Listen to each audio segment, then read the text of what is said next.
Approaching Footsteps, Teaching the Signs of Christ's Coming by Homer Trecartin. Homer Trecartin, M.A., is a retired pastor, teacher, administrator, and missionary currently residing in Niles, Michigan, United States. Thursday, October 22nd, 2009. I was in the parking lot of a large store trying to change the battery on my car. Hearing someone speak to me, I looked up to see a young woman nervously approaching. "Sir," she asked cautiously, "would you, could you, just watch me for a few minutes?" She must have seen the startled expression on my face because she hurried on. I just called my husband and he is really upset because he thinks I have been caught in a hoax.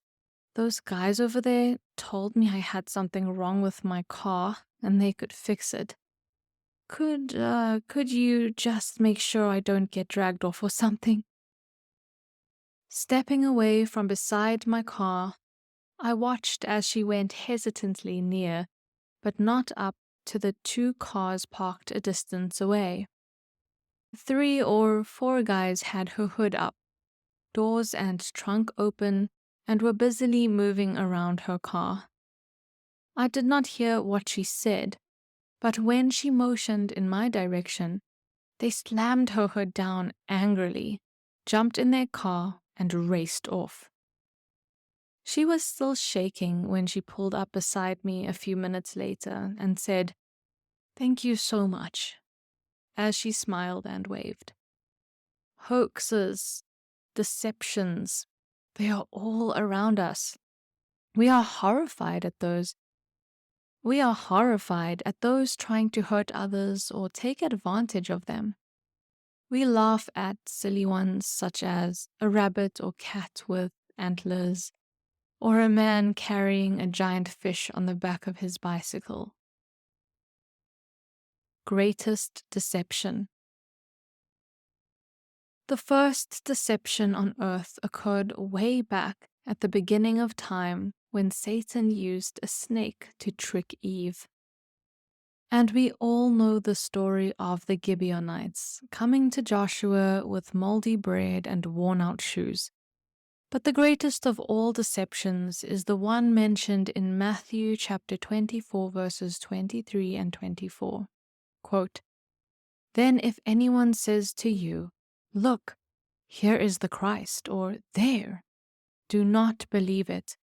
For false Christs and false prophets will rise and show great signs and wonders to deceive, if possible, even the elect." End quote. Satan has had thousands of years to practice such deceptions, and his final one occurs just before the very end. The devil knows he has lost his war against God, but it is his last, desperate attempt to cheat the Lord out of as many people as possible. Jesus says Satan's final hoax will be so overwhelmingly powerful that it will deceive even the elect if they are not extremely careful. He warns that it will be so great that we should not even go to view it, or we will be in danger of believing what we see. Footsteps of an Approaching God. One of my favorite authors once wrote, quote, "The great controversy is nearing its end. Every report of calamity by sea or by land is a testimony to the fact that the end of all things is at hand. Wars and rumors of wars declare it. Is there a Christian whose pulse does not beat with quickened action as he anticipates the great events opening before us? The Lord is coming. We hear the footsteps of an approaching God." End quote. Do we hear those approaching footsteps today? Absolutely. But what about those who do not know what the Bible says? They may realize that something momentous is about to take place, but do they understand whose footsteps they are hearing? Can they tell the difference between Jesus' footsteps and those of the great deceiver? And what are we, as pastors, doing to help them know the difference? Wrong shoes. Mom was worried.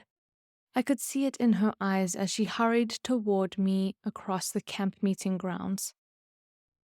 It was the 1974 camp meeting in Freeport, Maine. I loved camp meeting, but that year I had a job that required me to work during the day. So I would rush to the early morning meeting, rush to work, rush back home in the evening to clean up, and then rush over to the evening session. And that year, there was an added attraction, Barbara. I had begun to get interested in the young woman and eagerly looked forward to each early morning and evening meeting where I could spend time with her. But now, here was my mom, huffing and puffing her way across the campus toward me as I made my way quickly to the car. "Homer," she panted, "I know you have to get to work, but I just had to tell you I am worried." Okay, I could sense that. "I am afraid you sat with the wrong one this morning." "The what?" I asked. "I'm afraid you sat with the wrong girl this morning." Now that raised a very concerning possibility in my mind. You see, Barbara was an identical twin. She and her twin sister Beverly were both at camp meeting. That morning, there had been an empty seat on each side of them when I entered the big tent. I had looked, guessed, and sat by the one I thought was Barbara. Everything had seemed fine, but now Mom had me worried. "What makes you think that?" I nervously asked with my key half into the car door lock. "Well, I have been watching closely, and last night you sat with the one with brown shoes, and this morning the one with blue shoes." Oh my, that did sound serious. Shoes were not something I had ever noticed. Sorry, ladies. But I did not have time to go back and check. Instead, I jumped in the car and drove to work. And all day long, my mind was a whirl. Brown shoes, blue shoes. Brown shoes, blue shoes. When at last I arrived back at the campground that evening, I stood unnoticed at a distance and looked. Sure enough, one of the twins had brown shoes and one had blue shoes. Why had I not been more observant before? I watched for a few more minutes and then realized that somehow I had to make a decision. So I strolled up and made small talk with both of them. Finally, I guessed the best I could, and we sat down. As the song service began, I whispered to the one I thought was Barbara. "My mom is really worried because last night I sat with the one of you with brown shoes and this morning the one with blue shoes." "Oh no!" Barbara gasped as her hand flew to her mouth. "We never thought about that causing a problem. We traded shoes this morning." You see, they really do look alike. In fact, sometimes Barbara and Beverly cannot even agree as to which one is which in a picture of them when they were little. They still look a lot alike today. I can tell the difference now, of course, but you probably couldn't. The almost impossible challenge. In the last end-time deception, it is going to be almost impossible to tell the difference between the real and the counterfeit. That is why God has sent some final messages specifically designed to help protect people from the almost overwhelming delusions about to break over our little planet. Have we pastors been faithfully sharing those messages? People might be saved without ever hearing them, but their chance of getting sucked into following Satan instead of Jesus is far greater if they have not heard and understood. So, while Satan is trying to deceive as many as he can, we should seek to help protect as many as possible for Jesus. We have a responsibility to the world because we know something they do not know, something that could well make the difference between eternal life and eternal death. The paragraph before the quote I shared about the footsteps of an approaching God said this, quote, "We have no time to lose. The powers of darkness are working with intense energy, and with stealthy tread, Satan is advancing to take those who are now asleep. As a wolf taking his prey, we have warnings now which we may give, a work now which we may do, but soon it will be more difficult than we imagine." End quote. Protection from deception. More than one set of footsteps are approaching us right now. For sure, we hear those of God, but we also hear those of a deceitful enemy, and the world is ripe for his massive end-time delusions. Images of miraculous, superhuman accomplishments increasingly fill human minds. On TV, people morph, float, fly, pass through walls, change into animals and back again, work miracles, and destroy enemies. Toys, animals, and museums can be cursed or charmed into life, dreams mixed indiscernibly into reality. Not too long ago, I was wearing an ornate Kyrgyz robe and hat for a mission presentation when a little girl, 3 or 4 years old, walked by, holding her grandpa's hand. Suddenly she stopped, tugged on my sleeve, and with wide eyes said, "Mister, are you a wizard?"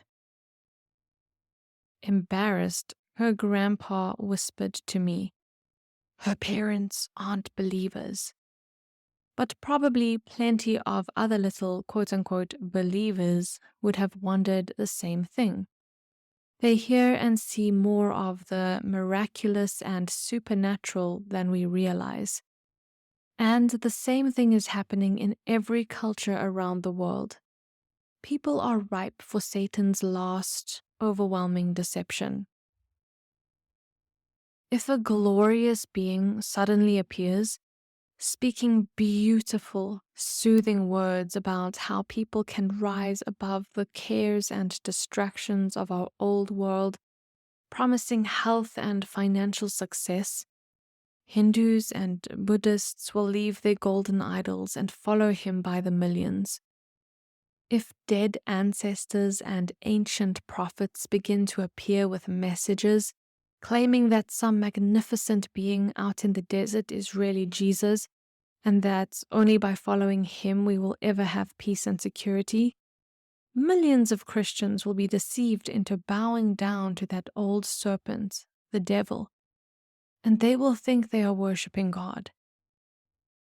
Perhaps such a being could show up claiming to be the fulfillment of long-hoped-for dreams, declaring that he forgives the Jews for not realizing it was him the first time, and explaining that the sanctuary was a nice symbol, but that it and the 10 Commandments given to Moses have now been done away with. His words are pleasant. he works some miracles, talks about peace between all peoples, quotes from the Bible and the Quran, and states that he has changed the day of worship from Friday and Saturday to Sunday.